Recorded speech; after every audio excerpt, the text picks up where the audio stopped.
કાજલે message આલ્યા ચોઈથી કરજો ભાઈ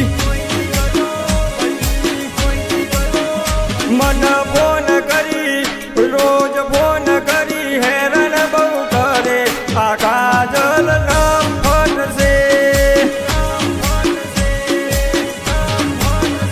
હું જીઓ સિમ લાયો એ કોઈને ખબર નહીં હું જીઓ સિમ લાયો એ કોઈને ખબર નહીં પેલી કાજલ